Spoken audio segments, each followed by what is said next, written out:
membaca basmalah. Bismillahirrahmanirrahim. Assalamualaikum warahmatullahi wabarakatuh. Waalaikumsalam Waalaikumsalam warahmatullahi wabarakatuh. warahmatullahi wabarakatuh. Ya, baik. Semuanya yang ada di sana, kita kuliah hari ini secara online ya, karena ada berbagai hal. Tolong, walaupun online, kalian bisa menyimak dengan secara seksama, karena ini pelajaran yang harus Anda terima, kemudian juga harus Anda pahami dan kuasai. Ya, untuk itu Ibu nggak lihat kalian di sana kondisinya bagaimana, tapi tolonglah ya diperhatikan secara baik-baik. Oke, sekarang kita masuk menginjak yang ke slide yang selanjutnya, yaitu tentang morfologi dari kapang. Ya, nanti ada lagi morfologi kamir, kita membaca lagi morfologi dari jamur. Ya, seperti itu. Kita belajar dulu tentang morfologi dari kapang. Kalau Ibu ngomongnya kapang, berarti Anda sudah kepikiran apa?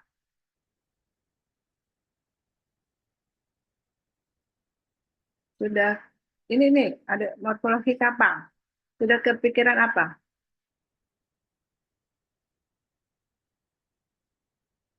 Hifa, Sudah berpikiran, kan kita ada istilah-istilah minggu lalu. Ada kapang, ada jamur, ada cendawan, ada hamir atau yeast, itu kan identik ya. Nah, tapi eh, sekarang kita mempelajari kapang. Berarti ini adalah istilah untuk fungi yang bersifat mikroskopis, ya. Nah, itu. Jadi kita mau mempelajari morfologi individu dari fungi atau cendawan yang bersifat mikroskopis, ya.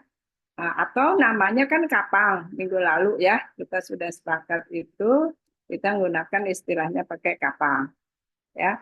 Nah, dalam ini bahasa Inggrisnya adalah mold ya, eh, yang merupakan anggota fungi, kan sudah kerajaannya besarnya kemarin kan fungi atau cendawan ya. Eh, nah, ini biasanya tumbuh pada substrat-substrat bahan organik seperti itu. Salah satunya makanan yang sudah basi atau yang sudah lama tidak diolah. Nah, eh, kapang ini, ya, nih, ciri khasnya apa? Ya, ciri khas kapang. Fungi yang termasuk kategori multiseluler. Ya, jangan fungi uniseluler. Fungi uniseluler apa? Adakah fungi yang uniseluler? Kamir Bu. Ya, Kamir ada ya. Oke. Berarti kalau kapang ini masuk yang multiseluler, berarti individunya terdiri atas banyak sel, ya. Nah, itu. Kemudian yang mempunyai filamen atau hifa di sini ya, dan pertumbuhannya kalau kita lihat di suatu media atau tempat dia tumbuh, itu pertumbuhannya kita bisa lihat seperti serabut-serabut ya, atau seperti kapas. Nah, itu khas untuk kapang ya. Nah, nanti kalau Anda bisa lihat minggu depan bawa roti yang sudah basi ya, atau apa, atau oncom lah. Nah, itu Anda makan oncom, nah itu adalah kategori penampakan dari kapang yang mikroskopis. Itu yang dilihat secara kasat mata adalah hifa-hifanya saja, ya, hifa-hifanya saja seperti itu. Tapi bentuk individu yang sesungguhnya bukan itu. Individu yang sesungguhnya kita bisa lihat kalau gunakan mikroskop, ya, seperti itu. Oke. Kemudian kapang masuk talus ya, ya, apa, sebenarnya nggak talus banget ya, karena masih berbentuk filamen ya. Nanti kalau talus itu udah seperti apa, jamur ya, nah, itu masuk kategori talus. Nah, ini sebenarnya bukan murni talus ya, tapi masih berbentuk filamen benar ya, karena filamennya ini berbentuk seperti hifa ya. Nah itu hifa. Jadi jadi kapal ini adalah individunya seperti hifa-hifa yang kita sebut filamen.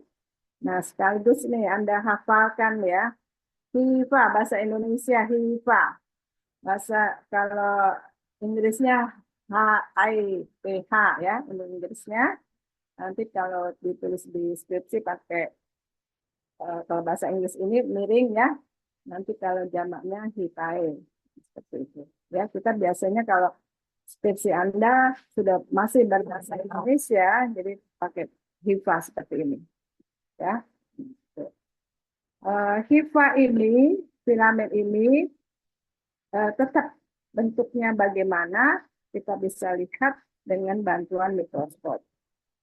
Ya, kalau kita lihat di permukaannya secara kasat mata itu seperti kapas saja ya, tapi nggak tahu bentuk utuhnya seperti apa. Ya, oleh karena itu maka dari kapang ini betul-betul harus menggunakan mikroskop. Ya, nah seperti itu. Nanti hifanya itu kalau kumpulan dari hifa yang kita lihat seperti oncom, jamur oncom, itu sebenarnya karena sudah kumpulan hifa namanya miselium. Ya, nanti kalau mau ngomong, kalau di koloni, di media agar, itu Anda bisa beri keterangan itu miselium. Karena itu kumpulan dari hifa. Ya, tapi kalau Anda mikroskopis, hifanya bisa Anda lihat. Ya, nah nanti beri keterangan kalau di mikroskopis gambarnya itu adalah hifa. Ya, jadi kumpulan hifa kita sebut miselium yang membentuk koloni-koloni pada substrat di kapang tersebut. Ya, nah itu namanya miselium. Tulisan bahasa Indonesia miselium biasa ya. Kalau miselium ini tunggal, kalau nanti miselia itu jamak. Ya, nah seperti itu. Kalau miselia berarti kalau banyak ya, nah, hifanya berarti kita tulis miselia. Ya, seperti itu. Oke, itu bentuk tubuhnya. Kemudian, kok nggak mau pindah dia. Nah ya, oke.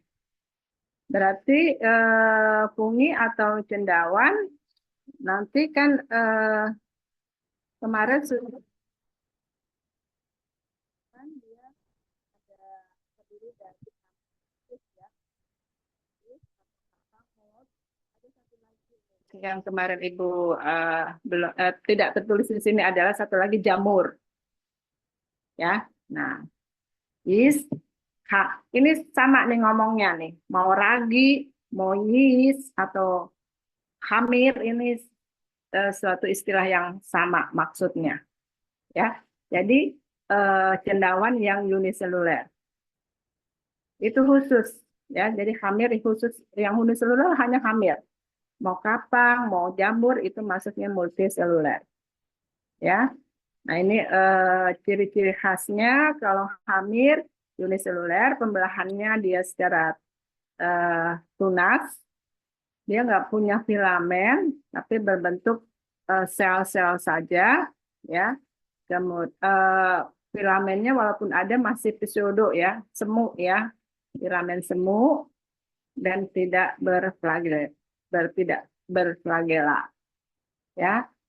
Kemudian kalau kapang dia masuk uniseluler, multiseluler, kemudian tubuhnya berfilamen, ya. Eh, Nanti saat tubuhnya dia kita bisa bedakan bahwa ada yang dia berbentuk hifa, ya, atau yang dia berbentuk spora. Nah ini eh, khusus untuk kapang. Yeast juga memiliki spora. Ya, ini jadi tambahin satu lagi karakter yeast adalah uniseluler.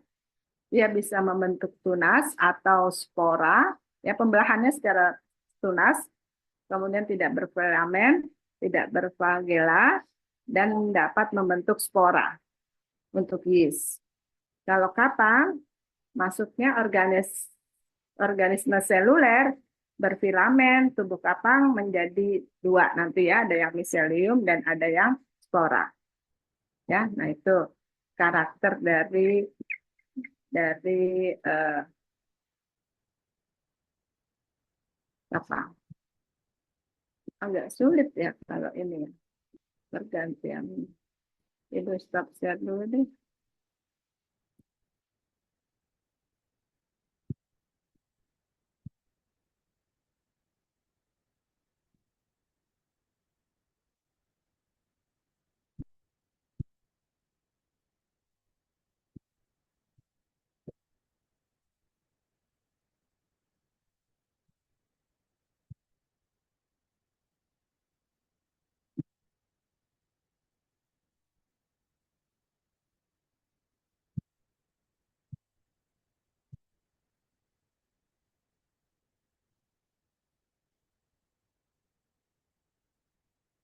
Udah ya.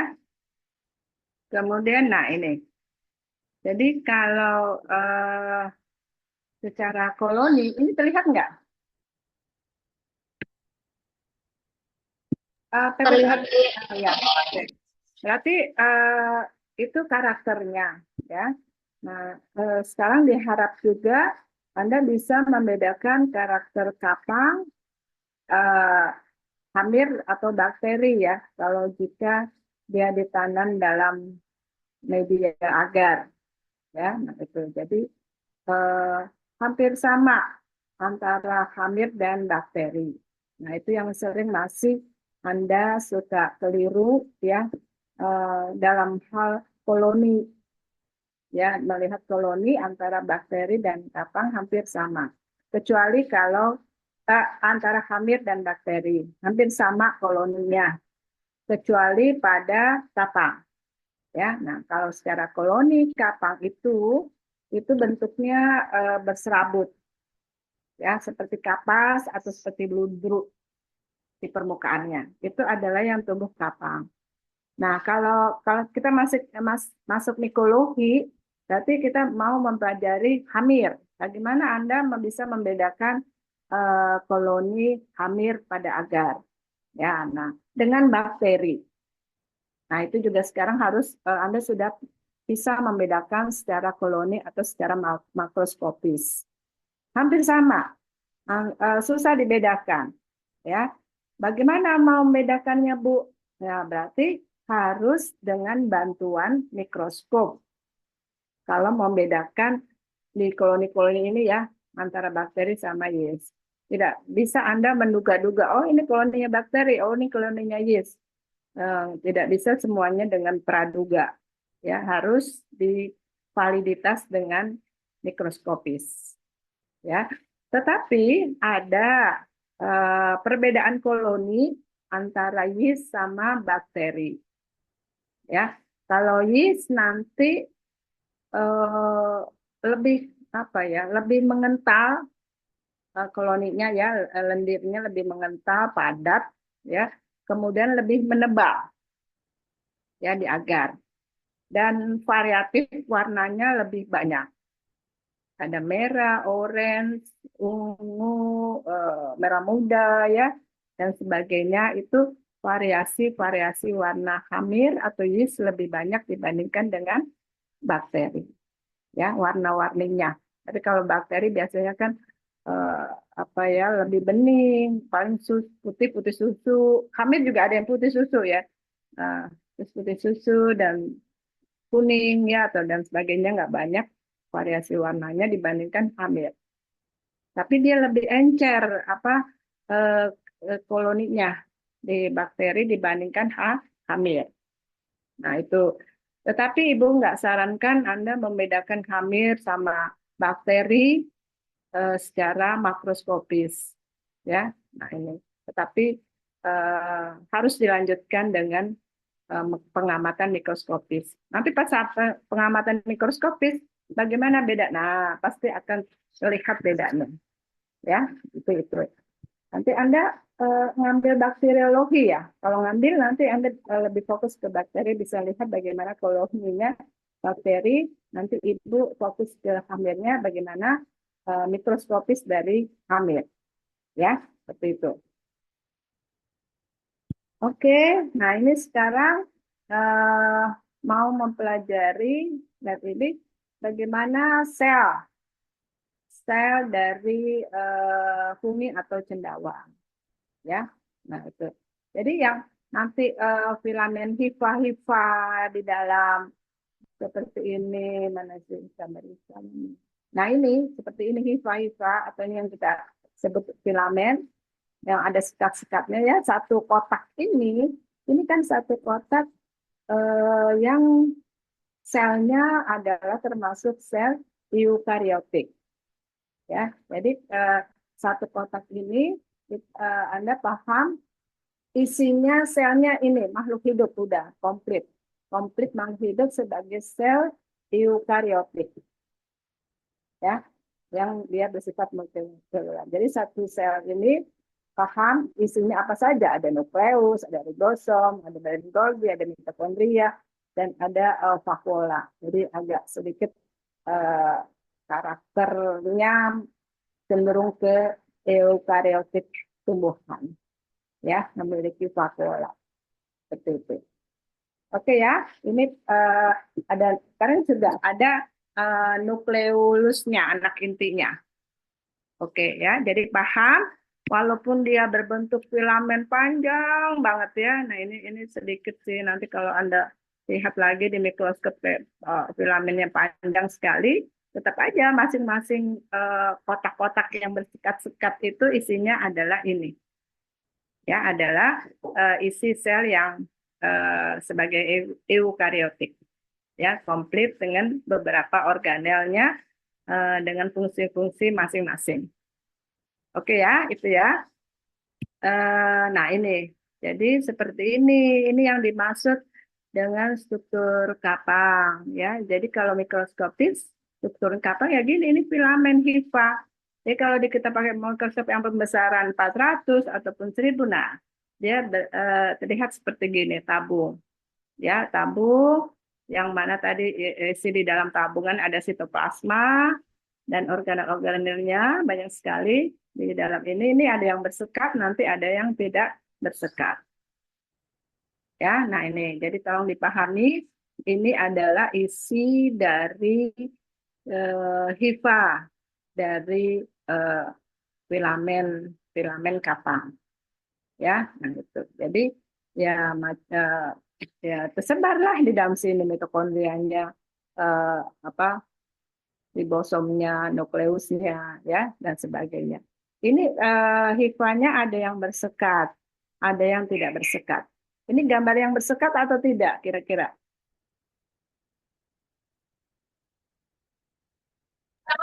Tidak, Bu. Tidak bersekat, ya, tidak bersekat. Jadi semua organel yang termasuk eukariotik dia menyebar aja di sini tuh. Ini nukleusnya, nanti di tepi-tepinya ada retikulum endoplasmanya, ya, ada ini ada mitokondrianya, ada ribosomnya dan sebagainya. Nah, hifanya ini di bagian yang membungkus sitoplasma tetap ada membran sitoplasma, ya, tetap ada dia punya dinding sel, ya. Jadi komplit ya untuk fungi, ada membran, kemudian ada dinding selnya yang cukup kaku, ya, karena berbahan lignin dan selulose di sini. Ya, oke ya, ini Anda sudah lihat, ini adalah hifa-hifa yang kalian lihat nanti secara mikroskopis seperti ini. Tuh, dah. Nah, ini sama juga ya, ini lebih ilustrasi aja sih ini ya.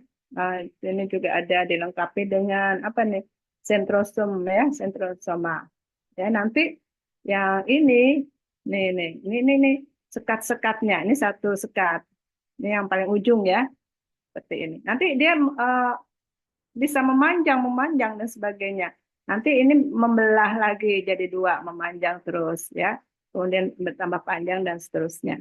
Jadi perpanjangan hifa adalah perpanjangan dari ini sel-sel eukariotiknya yang ada di hifa di sini. Nah, ini yang Ibu tunjuk ini adalah sekat. Ya, nanti Anda bisa hifa terbagi dua, ada yang bersekat atau tidak. Ya, nah ini sekatnya seperti ini. Kita lihat sekatnya ternyata tidak sekat permanen ya.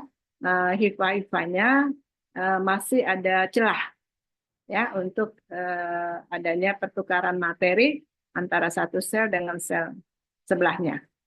Ya, nah ini ya. Jadi sudah paham ya. Jadi walaupun nanti Anda lihat di mikroskop hifanya kayak benang kusut ya, tetapi tetap aja di dalamnya adalah organel-organel yang termasuk organel dari eukariotik. Ya, karena dia masuk eukariotik, kemudian yang multiseluler. Multinya apa? Ini satu sekatnya satu sel. Ya, nanti di sampingnya ada sel. Oh, kalau makin panjang berarti makin banyak sel-selnya. Ya, seperti itu. Oke, ini eh, morfologi dari IPA-nya. Ibu nggak bahas ininya dalamnya udah lulus Anda biologi selnya ya. Nah, sekarang kita masuk ke HIPA. Nah, HIPA tadi kan benang-benang HIPA tadi ya. Nanti kumpulan HIPA kalau kita di media agar namanya juga bukan HIPA lagi, tolong ya. Sudah Anda pahami nggak? Anda gambarnya sih makroskopis ya, tapi nunjuknya HIPA. Nah, itu nanti diketawain itu kalau sudah ikut mikologi, berarti itu miselium ya, HIPA-nya yang ada di mikroskopis ya. Mengandung protoplasma. Jadi di dalamnya tadi yang organel tersebar itu ada protoplasmanya berupa cairan, ya. Kemudian hifanya tadi bercabang-cabang, ya. Ada ketebalannya bisa kita hitung. Jadi hifa nanti kalau Anda deskripsi mikroskopis, tolong bisa menghitung berapa tebalnya hifa karena setiap spesies hifa memiliki ketebalan yang berbeda-beda ya, tapi masih satuannya mikroskopis yaitu mikron, gitu. Ya, nanti bisa kita lihat, kita ukur dengan menggunakan mikroskop yang ada di lab ya, yang bisa mengukur seperti itu. Kemudian cendawan sederhana struktur somatik satu sel tunggal bulat atau lonjong berisi satu. Ya, jadi nanti ada istilah, bentar Ibu.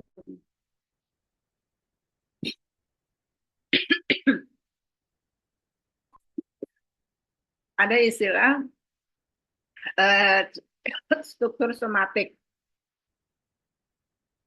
Nah, struktur somatik ini adalah struktur vegetatif ya, struktur bentuk dari hifa. Itu nanti jadi fungi tadi ada dua secara mikroskopis ya. Nanti Anda bagaimana struktur somatiknya, bagaimana struktur reproduksinya. Jadi dua hal inilah yang harus Anda pahami saat mikroskopis. Nah, kalau ditanya struktur somatik, berarti itu adalah struktur vegetatif. Bagaimana bentuk hifanya, bagaimana tebalan hifa, ya, kemudian bagaimana warna hifa, ya, dan sebagainya. Itu adalah karakter-karakter dari hifa, ya, atau karakter-karakter dari koloni itu juga masuk sebagai karakter struktur somatik. Ya, nah itu kalau sudah jabarkan itu karakter somatik. Jadi struktur karakter dari hifa secara mikroskopis ditambah dengan karakter koloni dari yang tumbuh di agar. Terus bagaimana kalau ditanya struktur reproduksinya? Nah, apa struktur reproduksinya? Nah, ini wajib Kalau tanya struktur reproduksinya wajib menggunakan mikroskop. Nggak bisa melihat struktur reproduksi kapang ya dengan kapang atau kamir ya, tidak menggunakan mikroskop. Ya, jadi untuk morfologi fungi atau cendawan ini ada dua kategori yang terbagi ya. Ada bagaimana struktur somatiknya, bagaimana struktur reproduksinya. Saat ini ibu masih memberikan struktur somatik ya, berkaitan dengan bagaimana struktur hifa dan bagaimana struktur koloninya ya. Nah itu tolong diingat ya, atau mau dicatat bolehlah. Struktur cendawan ada dua karena ibu di slide-nya nggak ada ya, ada stigmatik, apa saja kriteria somatik, apa saja yang reproduksi ya, tadi sudah ibu jabarkan. Mungkin kalau anda makanya kuliah apa mau kuliah online offline tetap, kalau ibu sih dulu ya ada catatan yang tertulis karena nggak semua apa ada di slide ya, seperti itu. Nah, nanti kita kan baru belajar HIFA ya. Nah, HIFA. Nanti ini HIFA ini tadi struktur cendawan dibagi dua, somatik dan reproduksi ya. Kita seterusnya nanti membahas struktur somatiknya dulu ya. Nah, kita balik ke HIFA, masih struktur somatik. Nanti dia ada HIFA yang dapat dibedakan. Nah, ini. Jadi HIFA ada yang HIFA tugasnya vegetatif atau HIFA yang tugasnya fertilisasi atau reproduksi. Nah, jadi eh, kalau Anda lihat HIFA, nanti dia bagi tugas ini HIFA. Cendawan yang hidup pada substratnya, ya, pada tempat-tempat yang dia bisa hidup, kapang ya khususnya ini kita masih ke struktur di kapang. Kapangnya ini nanti hifanya ada yang vegetatif, ada yang reproduksi atau hifa fertil. Tugasnya apa? Masing-masing yang vegetatif. Biasanya tugasnya yang vegetatif adalah hifa yang bertugas untuk mencari nutrisi. Nah itu ya. Jadi bisa hidup di substratnya di kayu lapuk, misalnya di nasi, di makanan, di roti, dan sebagainya. Nah, itu hifanya yang tumbuh di awal adalah biasanya hifa vegetatif, karena dia masih bertumbuh. Ya, hifa vegetatif inilah hifa yang fungsinya mencari makan lah. Tugasnya untuk si koloni itu bisa hidup, dia mencari makan. Karakternya apa? Kita bisa lihat dia ada di atas permukaan substrat atau tumbuh ke dalam uh, substrat.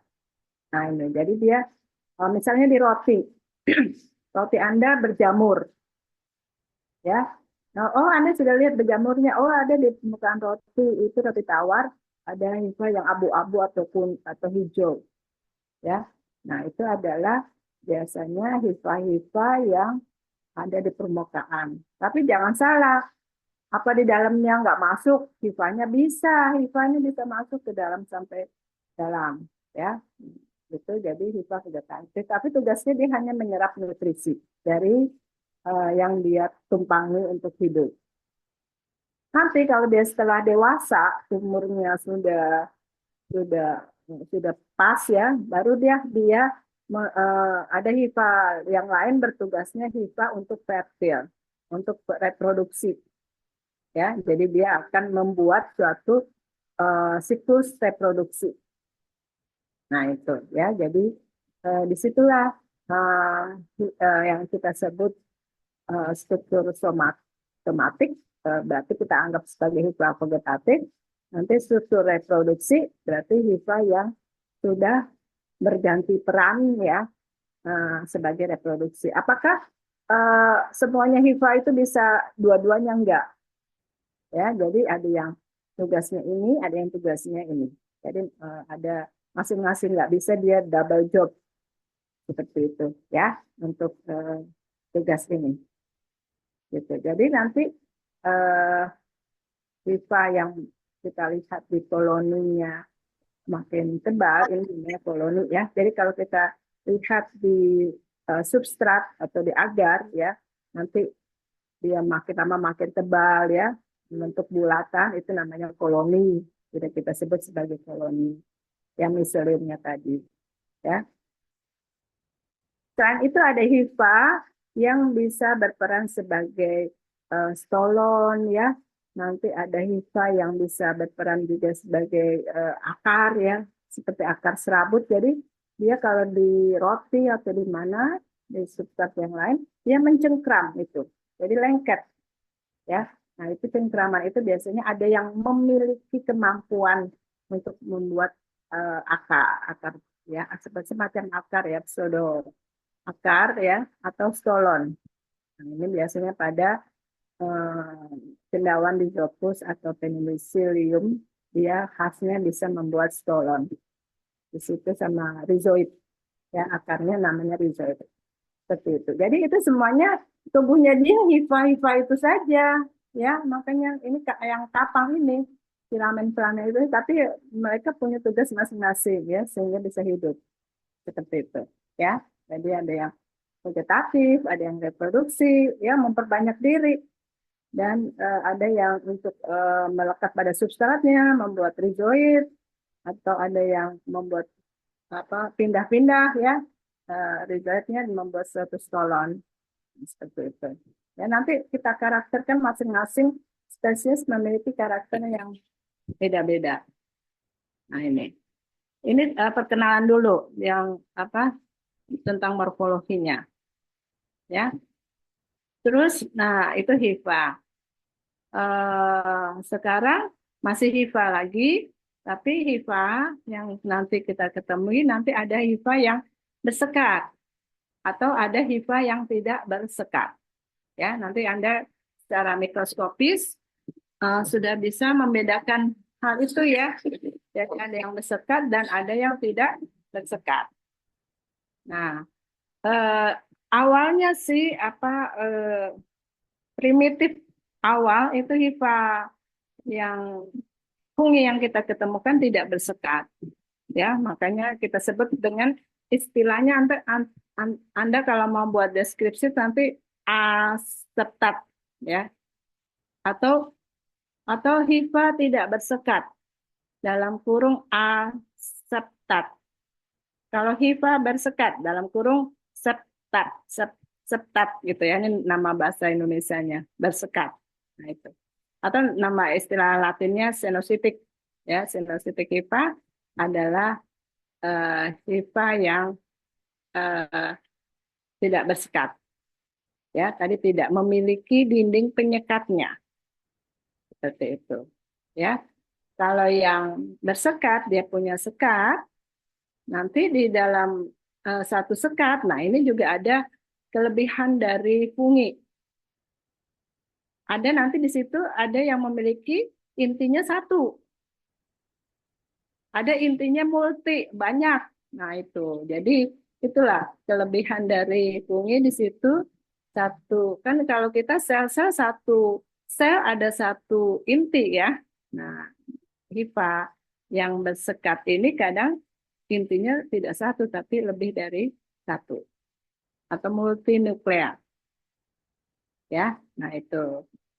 Oke ya, itu pemahaman yang kedua. Nah ini, seperti itu. Yang sekatnya yang sebelah mana? Yang sebelah, yang A ya.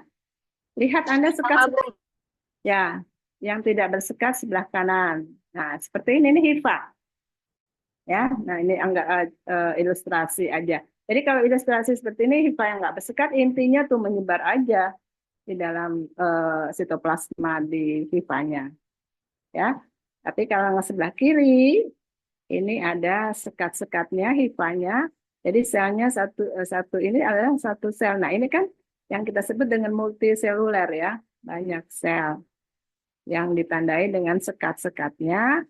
Kebetulan gambar ini satu sel, satu inti ya.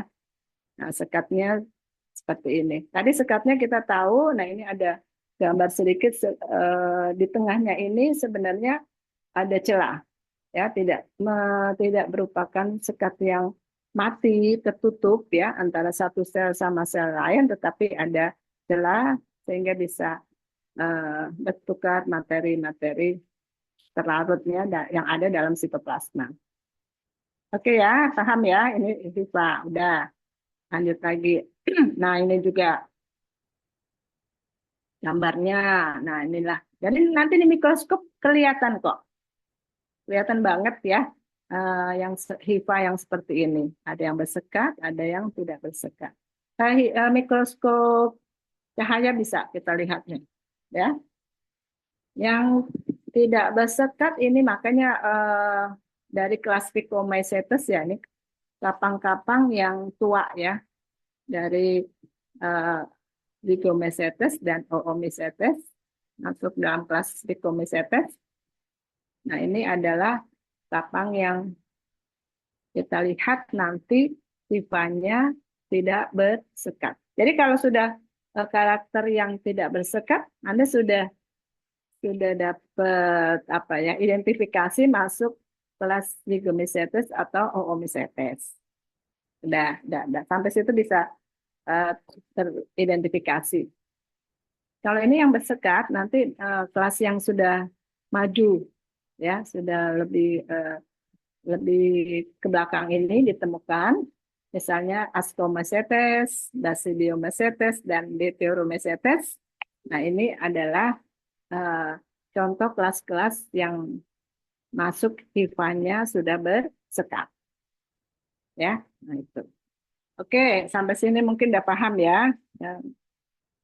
Nah, ini cerita dari mau menceritakan nanti HIFA-nya itu kok beranyam, bercabang gitu loh. Ya, nah, jadi antara HIFA satu sama HIFA yang lain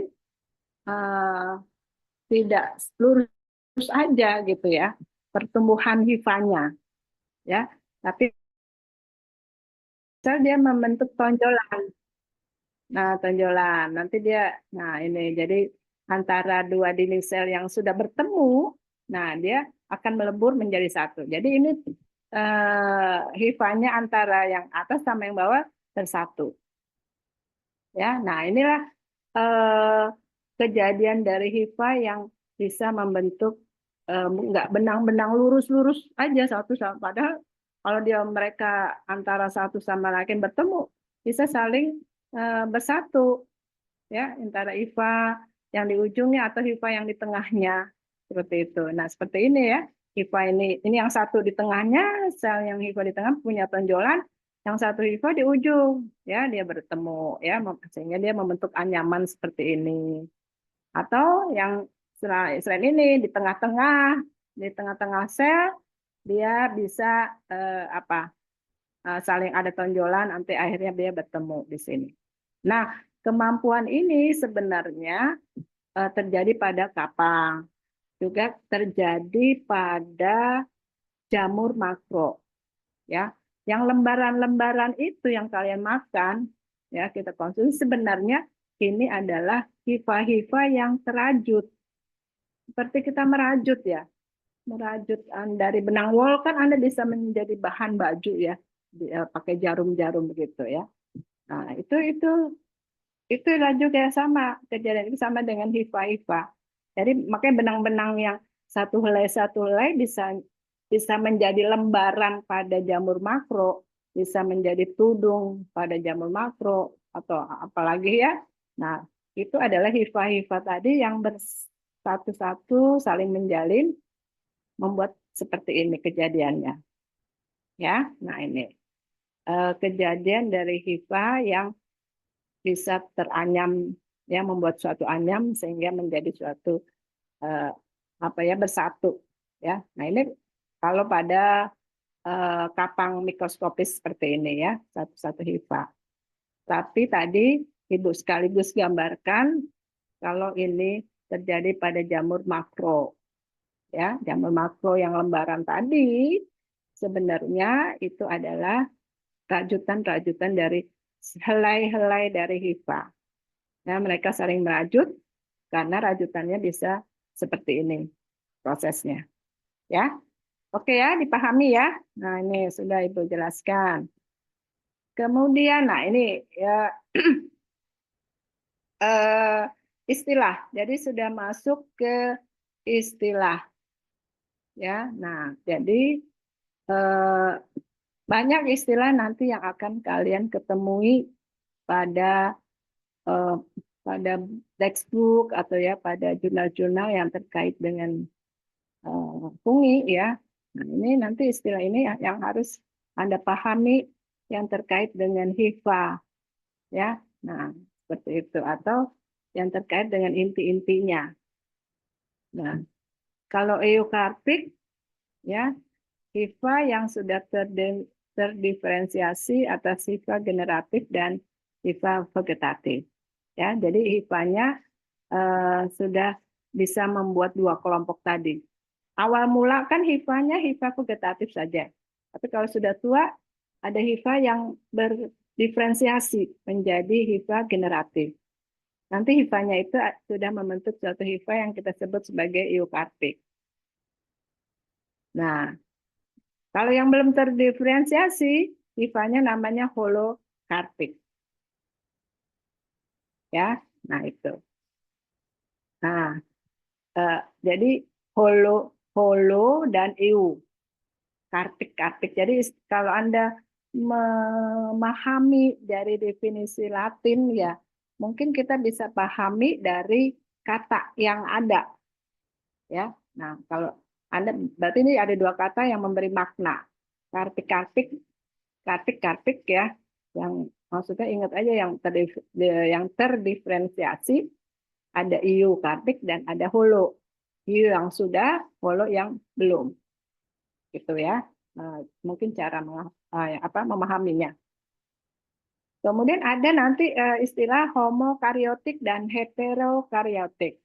Ya, nanti Ibu selanjutnya nanti muncul kata-kata ini berarti Anda sudah harus paham. Ya, homo berarti tadi kan dalam yang bersekat tadi ada intinya dua. Ya, ada intinya dua. Ada intinya lebih dari satu, dua. Nah, kalau genetiknya sama, itu namanya homokariotik. Nah, nanti kalau genetiknya beda, itu heterokariotik. Nah, ini orang sudah bisa membedakan genetiknya pasti dengan molekuler ya. Jadi kita cuma apa mendapatkan istilahnya saja. Jadi yang tadi yang hifa ada, ini nih, sel yang ini kan selnya ada dua inti ya di sini kan. Nah, berarti ini intinya ini bisa genetiknya sama. Berarti homokariotik. Bisa juga intinya berbeda materi genetiknya. Nah, kalau berbeda berarti termasuk heterokariotik. Ya, nah itu berkaitan istilah untuk inti sel yang sama atau beda genetiknya. Ya. Nah, istilah ini juga mohon dipahami, kadang suka keluar juga ya soal-soal dengan istilah ini apa maksudnya. Ya, seperti itu. Terus sudah. Nah, nanti juga suka ada hifa yang dua inti, itu dikariotik, atau hifa yang satu inti, monokariotik. Jadi nanti Anda sudah dapat istilah ini. Kalau yang ini satu inti, berarti ini monokariotik. Kalau ini dua inti, berarti dia masuk istilahnya dikariotik. Ya, hifa yang memiliki dua inti. Dua intinya gimana? Beda sama atau beda genetiknya?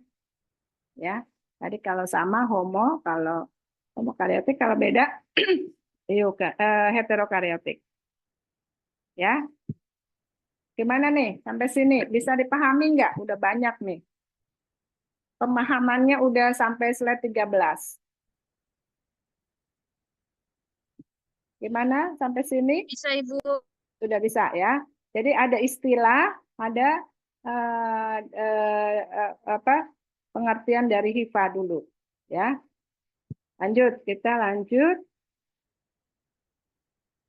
Oh, ini hampir sama ya.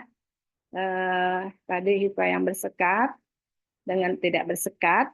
Intinya dari HIPA bersekat Anda sudah paham ininya, apa definisinya, mana yang bersekat dan tidak bersekat secara gambar, ya. Tapi seharusnya makanya kalau azin itu di Jerman itu setiap kuliah ada praktikumnya, sehingga Anda enggak dapat ilmunya all in ya, komprehensif ya. Kalau begini kan Ibu ngomong aja nih ada suka tapi Anda belum bisa membuktikan, ya harus ke lab. Ibu sudah mau ke lab mata kuliah ini tapi harus bayar katanya. Nah itu gimana itu caranya? Masa mau ke lab tempat sendiri atau kuliah harus berbayar? Karena kuliah ini nggak masuk, nggak ada satu SKS-nya praktikum, gitu ya. Jadi harus muncul dulu mikologi 2 SKS teori 1 SKS praktikum, ya. Padahal kita mau buat 3 SKS, ya. Kalau di ASIN itu harusnya memang 3 SKS, karena kadangkala ada teori-teori itu butuh butuh pengamatan, butuh skill untuk di lab. Ya, jadi include udah itu. Tapi kita gara-gara apa ya nggak bisa 3 SKS, gara-garanya sistem pembayarannya. Aduh, jadi sekarang ibu suka pikir ya, kita akademik udah disejajarkan dengan uang gitu loh. Bukannya disejajarkan dengan kualitas akademik ya. Tapi kalau udah dengan bicara dengan uang ya tidak sulit lah seperti itu ya. Oke, kembali ke sini lagi. Nah, ini sama, slide ini sama membicarakan HIPA yang bersekat atau enggak sih. Tak bersekat tadi sudah juga, kalau yang enggak bersekat ya aseptat ya, namanya aseptat. Ini pada cendawan tingkat rendah atau yang masih primitif. Ini sudah ada beberapa genusnya ya, genus ini. Kemudian ada yang bersekat ya, masuk cendawan, Anda sudah persepsi, oh nanti dilihat di mikroskop, oh ini cendawannya hifanya bersekat. Ada langsung pikir, oh dia udah lebih maju nih, oh ya dia baru diketemukan, ya. Nah itu jadi lebih termasuk, oh dia termasuk cendawan tingkat tinggi, seperti itu ya. Nah, itu pembedanya di situ juga ada antara yang sekat sama tidak bersekat. Oke, tadi sudah ya, ini sudah ya. Monositik kalau satu inti ya, kalau banyak inti senositik ya tadi ya. Berarti itu. HIPA tidak bersekat dan memiliki banyak inti atau yang kita sebut senositik ya. Atau HIPA yang memiliki banyak inti ya, senositik. Tapi dia bersekat juga. Bisa kan tadi ada yang bersekat tapi intinya lebih dari satu. Ya, dia masuk ke istilahnya senositik. Kalau intinya cuma satu dalam satu sel, dia masuk istilahnya monositik. Ya, nah ini. Sudah dicatat berapa istilah dari tadi. Ya, nah itu. Biologi semua mata kuliah banyak istilah Latin ya. Jadi tolong Anda apa bikin glosarinya sendirilah. Ini untuk mikologi. Slide ke-15 sudah berapa istilah tadi ya. Nah, Anda buat tuh kalau mau belajar sesungguhnya ya. Udah 15 set dari yang kemarin-kemarin juga mungkin sudah ada. Buat istilah Latinnya di notebook sendiri ya, di catatan sendiri ini.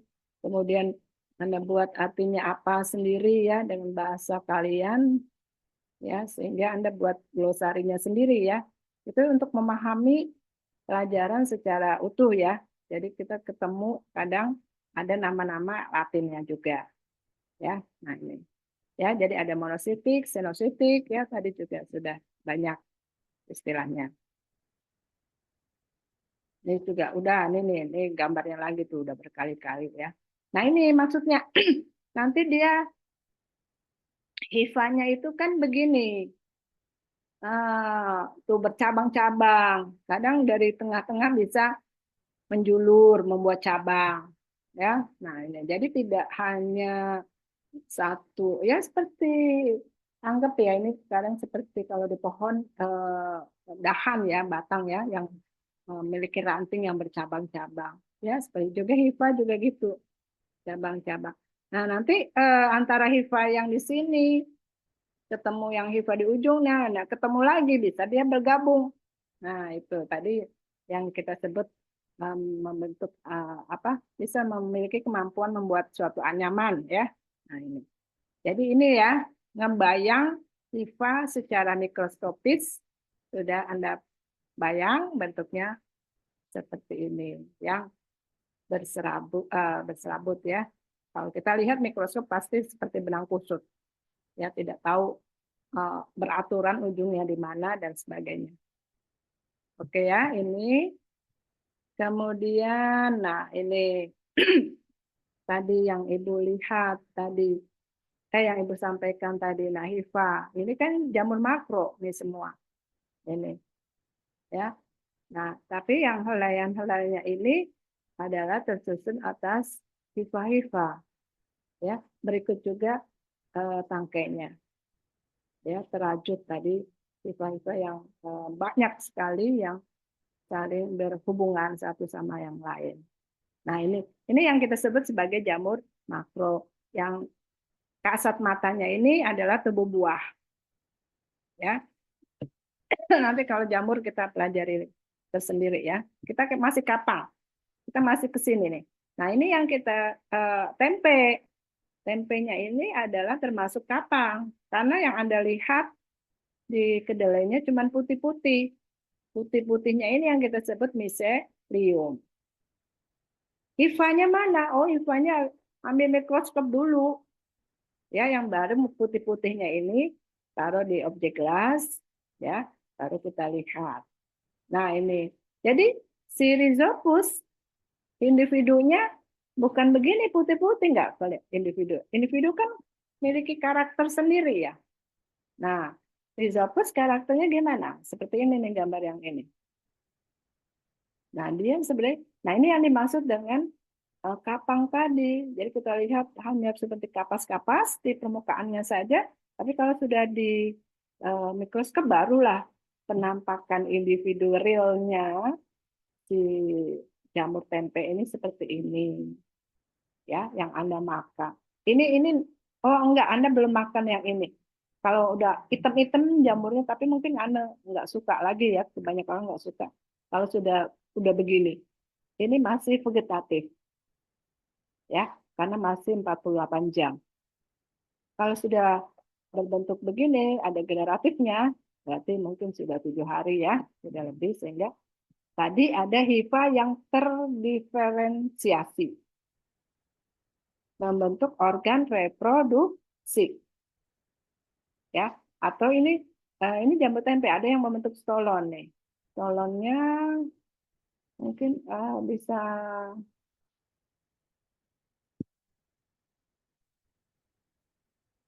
ya, nih stolon, ya. Ini adalah yang Ibu sebut rhizoid, ya. Ini adalah hifa.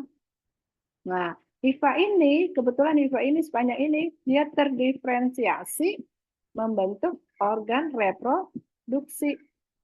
Ini organ reproduksi ini segini. Ini organ reproduksinya. Nah, apa organ reproduksinya? Oh ya, dia sudah membentuk sporangium nih. Karena apa? Di dalam sporangium ada spora. Nah, gitu. Jadi eh,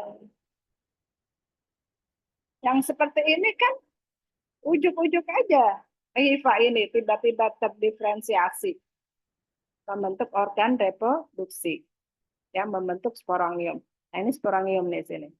Nah, di sini ini nanti berjuta-juta spora terkumpul di sini.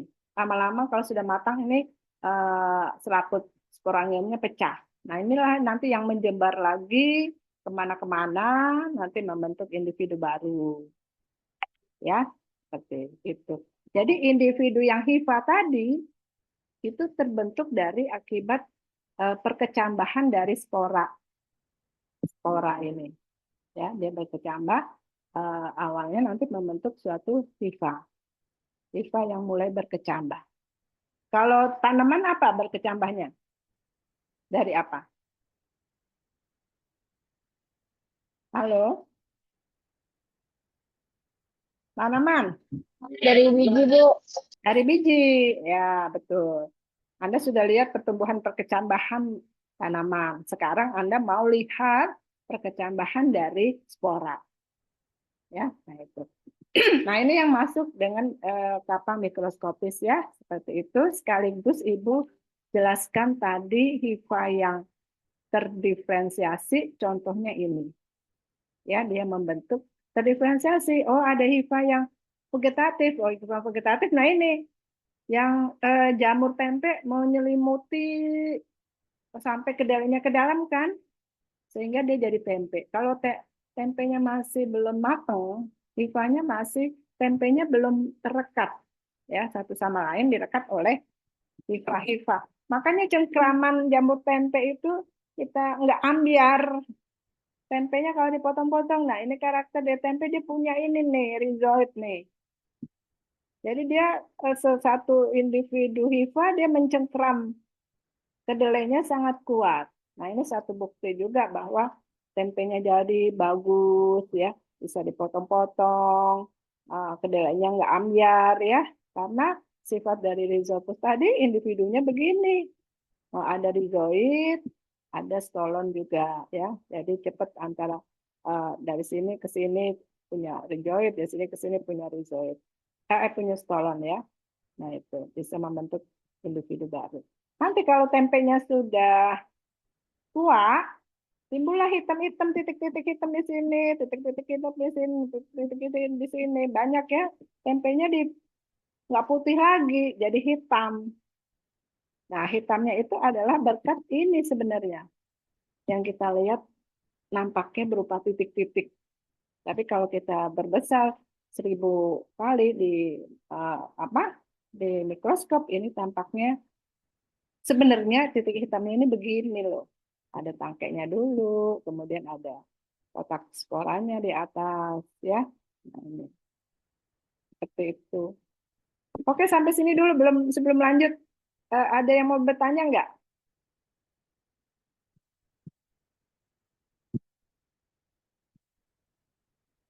Hmm, udah Ibu, banyak maaf cerita. mau bertanya, Ibu.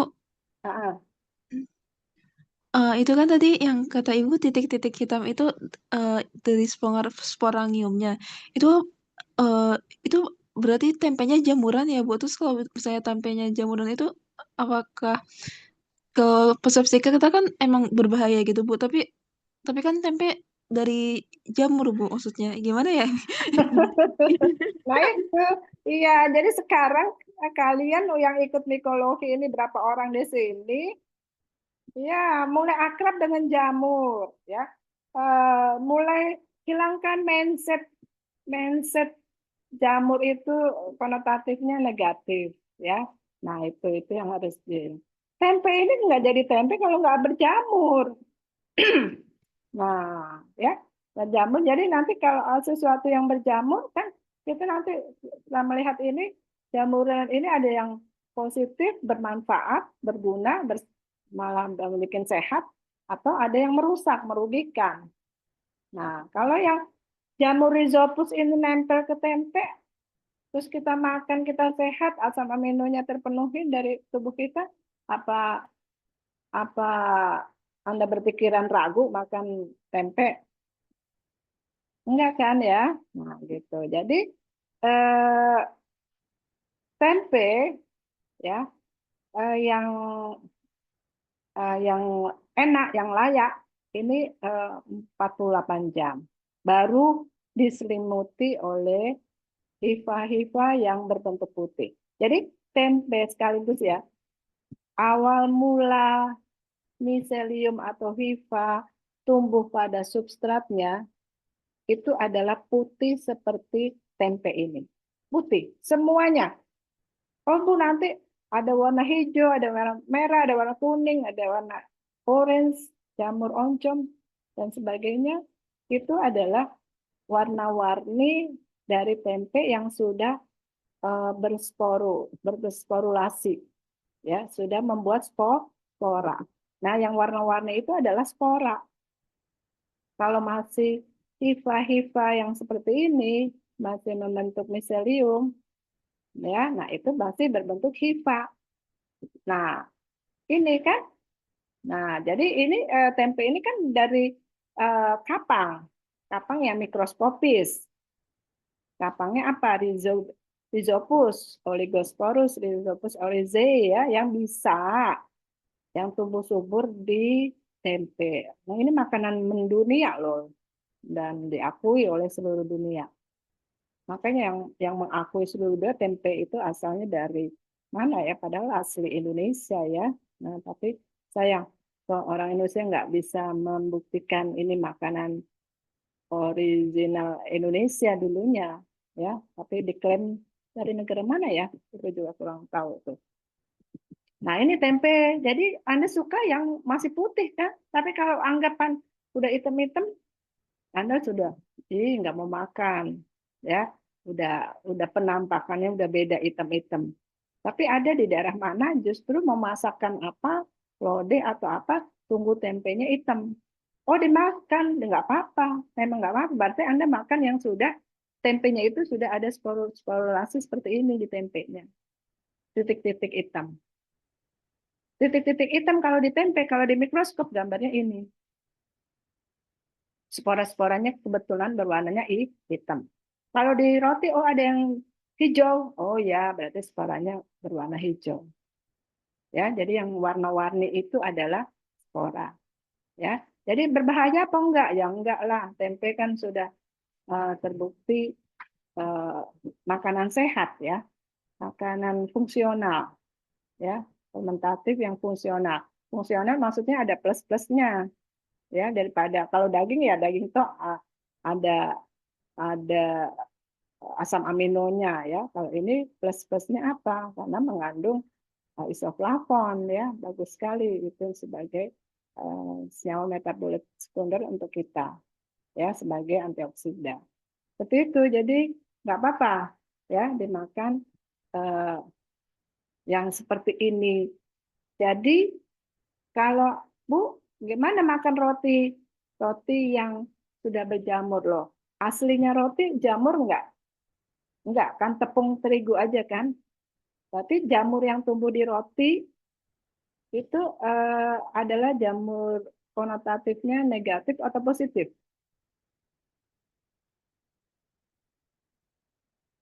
Halo? 11:30 ya? Aduh, ayo sampai jam berapa kita? Sampai 11:30 ya? Halo, ayo gimana nih Pak Ibu? Ada bertanya? Yuk, sekian mahasiswa. Direspon dong. Halo? Iya, Bu. Mm-mm. Kalau di roti bagaimana? Jamur yang positif atau yang negatif? Kalau roti jamuran itu negatif, Bu, biasanya, Bu. Negatif, ya. Jadi untuk Anda berimage dia bermanfaat atau tidak, lihat aslinya makanan itu. Oh, kalau saya makan nasi, nasinya nasi yang berjamur enggak. Berarti kalau nasinya pas saat itu ada jamuran, berarti itu jamur yang merusak, jamur yang negatif. Nah, sekarang tempe. Tempe kita makan memang udah dari sononya jamuran enggak? Jamur. Udah, Bu. Oncom juga gitu, ya. Kemudian tocok juga gitu, kecap pun juga gitu. Kecap pun juga dari mikroskop apa kapang kan? Nah, itu. Jadi seperti itu ya. Jadi kita lihat asal mulanya makanan yang mau kita makan. Ya, kalau kita makan memang pure nggak ada kapangnya ya berarti itulah makanan yang baik. Tapi tiba-tiba berjamuran, nah berarti itu kapang yang merusak ya. Tapi kalau awal mulanya kita makan memang dia sudah ada dan sudah layak dikonsumsi di kalangan luas ya, itu berarti jamurnya adalah jamur yang bersifat unggul ya, berpotensi seperti itu. Ya, begitu juga bakteri ya. Nah, bakteri yang kalau jadi Yakult, jadi yogurt, jadi nata de coco ya dan sebagainya kan kita juga konsumsi bakterinya di situ. Tape juga yeast kapang. Kapang di tape, bikin tape kan ketelan juga itu khamir ya. Nah, berarti itu khamir yang apa? Yang berpotensi ya untuk sebagai makanan ya, menguntungkan. Oke ya, terima kasih tadi sudah ada yang bertanya. Ada lagi sebelum dilanjutkan? Bu izin tanya Bu, kalau misalkan di roti ada yang jamuran terus bagian jamurnya dibuang terus sisanya masih dimakan bisa Bu? Itulah. Jadi ya itu juga kalau seperti itu berpesan ya karena tadi kan roti kita makan realnya kan gandum ya, roti gandum atau roti terigu. Nggak ada jamurnya dalam pembuatan roti ya, gitu. Yang ada adalah saat pembuatan roti ada khamirnya, yeastnya, yang berfungsi untuk memekarkan saja, ya, memekarkan. Tapi saat roti itu dibakar, itu yeastnya udah mati, ya, sudah mati. Tapi setelah roti itu layak bisa sudah matang, kita konsumsi, tiba-tiba beberapa hari Anda lihat di tepi-tepi dalam kemasan rotinya itu yang dibungkus oleh plastik, di ujungnya di luar permukaan Anda lihat, oh udah ada serabut-serabut hijau ya atau putih, Anda lihat. Ya sebaiknya sih kalau menurut Ibu satu bungkus roti itu buang, ya. Nah, tidak ada yang dimakan. Karena apa? Karena tadi kita tahu sifatnya hifanya itu menjalarnya ini cepat sekali ke bagian dalam makanan. Tapi Anda kan nggak melihat hifanya sampai ke dalam roti bagian mana, ya. Nah seperti itu. Jadi yang kalau sudah dia tumbuh di makanan yang apa, yang makanan yang enggak, yang seperti roti yang awal mulanya nggak ada kapang yang kita sehat makan, tapi tiba-tiba ada kapang berarti kan kita menghindari makan kapang yang mencemari roti tadi ya, seperti itu. Nah lebih baik karena nggak tahu kapangnya patogen atau apa, kita belum tahu, lebih baik itu adalah semuanya kita hindari, kita buang satu bungkus itu. Ya, karena apa? Karena hifa-hifa yang putih di dalam roti yang juga putih nggak bisa kita lihat. Ya, nah khawatirnya dari hifanya itu kapangnya itu kapang yang bersifat patogen ya, itu yang kita khawatirkan. Jadi lebih baik kita hindari semuanya. Ya, seperti itu. Oke, bisa diterima. Ini kejadian sehari-hari ya. Misalnya juga di piring Anda ada nasi. Ya udah banyak di piring kan nasinya sepiring banyak ya atau apa. Ya udah satu piring ya diserahkan aja lah untuk si funginya itu suruh makan dia habisin di sepiring gitu kan. Daripada kita makan tiba-tiba nanti ada sesuatu kan. Nah gitu. Jadi apapun makanannya kalau itu ada sudah secercah di makanan itu kalau Ibu sarankan semuanya kita ikhlaskan, makanlah. Kita bagi untuk si fungi. Kadang Ibu suka dalam hati aja, oh ya, ini jatahnya dia, ya udahlah, suruh makan dihabisin gitu kan. Nggak usah kita lagi makan sisa-sisanya yang nggak terlihat hifanya. Ya, padahal dia sudah menjalar-jalar tuh. Nah, tapi kita nggak kelihatan. Karena hifa tadi kita bisa lihat kalau dengan mikroskop. Ya, seperti itu. Nah ini tuh ya, jadi hifanya itu ini contoh hifa yang tadi gimana? Sudah bisa dijawab? Oke ya. Nah, hifanya tadi nih, hifa tuh, dia ke tanaman aja bisa menembus sel-sel tanaman. Nih, nih yang ibu-ibu nanti deh. Nah, artinya apa? Dia roti aja lembut bisa menjalar-jalar masuk, ya. Apalagi dia ke sel tanaman. Nih, hifanya. Ini salah satu. Ini kan sel, anggap ini sel tanaman, ini sel tanaman, ini sel tanaman, ya. Dia walaupun kelihatannya ujungnya tumpul, ya, tapi bisa masuk ke dalam sel tanaman. Ini yang sifat karakter kapang yang bisa patogen pada tanaman sehingga eh, daunnya rusak, batangnya busuk, ya, akarnya lunak, ya, busuk berair, ya, karena apa? Kemampuan dari penetrasi ujung-ujung hifanya ini bisa masuk ke dalam sel. Tanaman itu rusak pasti hifanya ada di dalam sel, sudah menjelajah ke dalam sel. Nah, kalau sudah ini ya lama-lama sel-sel yang membentuk akar, sel-sel yang membentuk daun atau batang, ya, sudah dimasuki oleh fungi. Bahkan ini juga ada IFA yang namanya, nanti Anda dengar presentasi riset, ya, entomopatogen, ya. IFA-nya ini bisa masuk ke dalam kutikula dari serangga, ya. Nah, itu ada hifa yang memiliki kemampuan membunuh insekta serangga, ya, karena hifanya mampu masuk ke dalam kutikula sel dari serangga, ya, namanya cendawan entomopatogen. Nah, itu yang sering dipakai untuk membasmi rayap, basmi apa, kecoa, ya, atau hewan-hewan serangga lainnya, ya. Nah, itulah hifanya, kemampuannya dia seperti itu. Apa kemampuannya? Ibu rasa pasti memiliki kemampuan, ada enzimatis, ya. Enzimatis bisa mendegradasi dinding-dinding sel dari sel-sel tanaman, dinding sel dari hewan-hewan serangga, ya, kayu-kayu lapuk dan sebagainya. Ya, kemampuan itu yang dimiliki oleh hifa kapang sehingga dia bisa penetrasi ke dalam sel. Ya, bahkan dia kalau kita panuan kan juga sampai lapisan epidermis kan kena, ya. Ya, berarti dia bisa menembus apa hifanya ke sel epidermis kulit kita.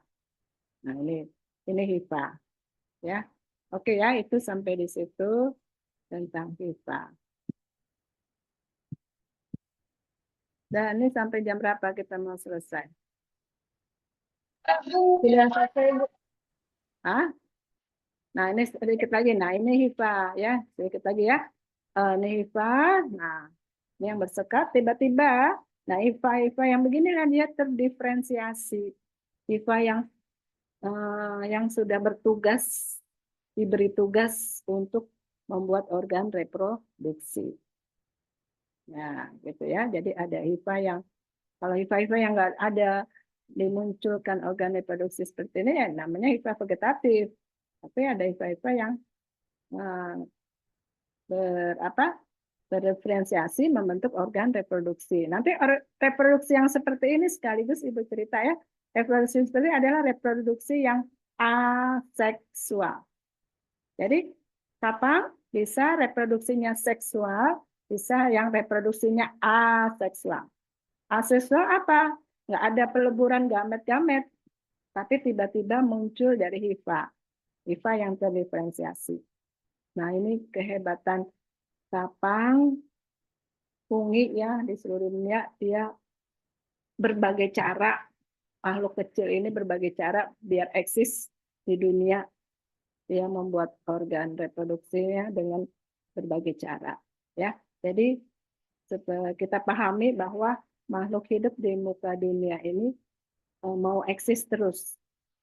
Apakah itu manusia, hewan, tumbuhan, mikroba dan sebagainya, dia memiliki apa, ya, naluri untuk tetap eksis di dunia. Dalam rangka apa dia membuat itu? Ya, kalau tanaman dia berbuah, berbiji, ya, bisa terus ada. Ya, kalau fungi dia buat spora yang banyak gini, ya.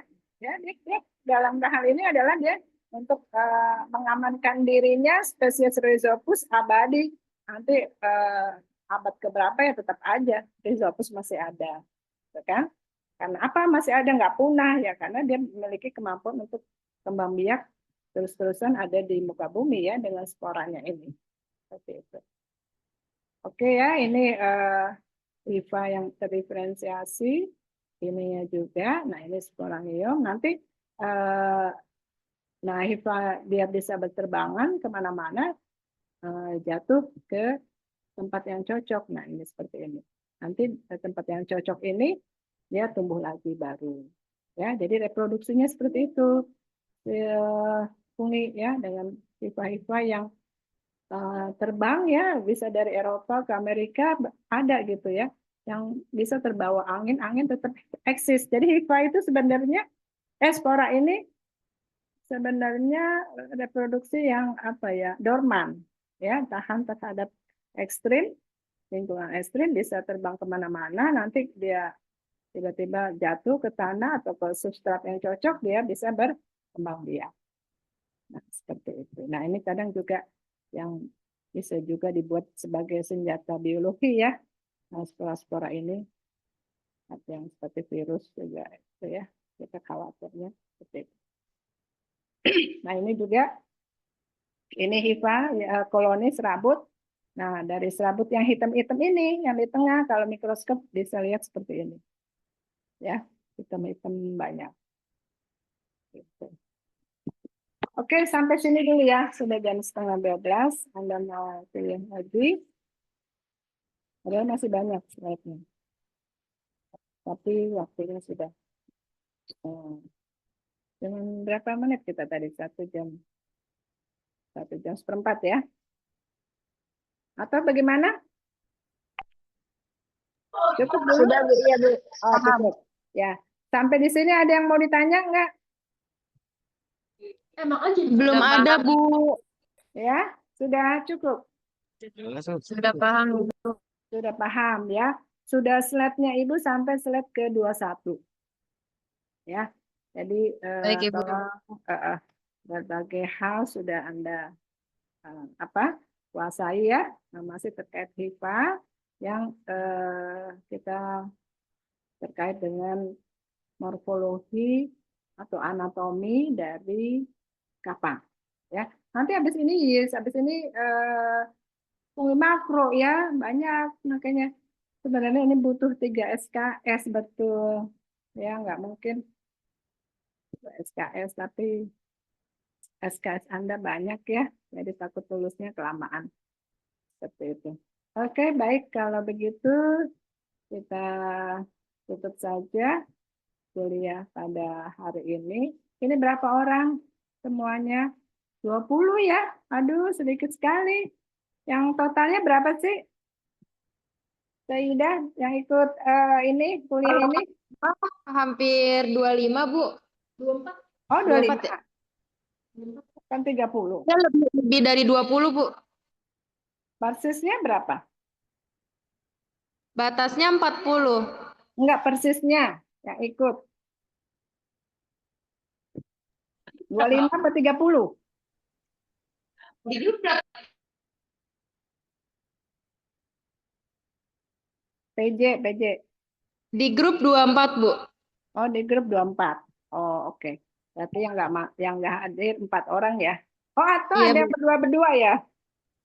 Ada yang berdua. Iya, Bu. Oke, ada yang berdua. Yang izin ke saya baru 1 orang doang sih Bu. Ya Aditya angkatan 22. Oh ya. Ya oke lah, nanti itu aja absennya dikirim ya dari kuliah online hari ini ya. Baik Bu, sudah saya update Bu di spreadsheet minggu lalu yang saya kirim untuk absen. Oke, baik kalau gitu. Alhamdulillah masih kekejar kuliah kita hari ini. Ini kuliah yang ketiga loh ya. Nah, sudah beranjak terus naik minggu depan keempat dan seterusnya. Ya, jadi tetap on dan tetap fokus, tetap belajar terus ya, supaya hasilnya lebih baik. Nanti Ibu masih berusaha, nanti ada momen-momen tertentu kita ke lab ya dengan bersurat dulu, dengan menanya berapa bayarannya per hari ya dengan memakai alat. Nanti nggak apa-apa Ibu yang ini aja yang cover.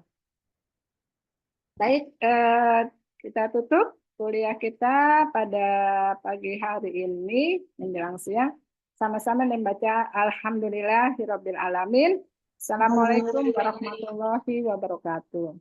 Waalaikumsalam warahmatullahi wabarakatuh. Makasih banyak Ibu. Ya, sama-sama, makasih.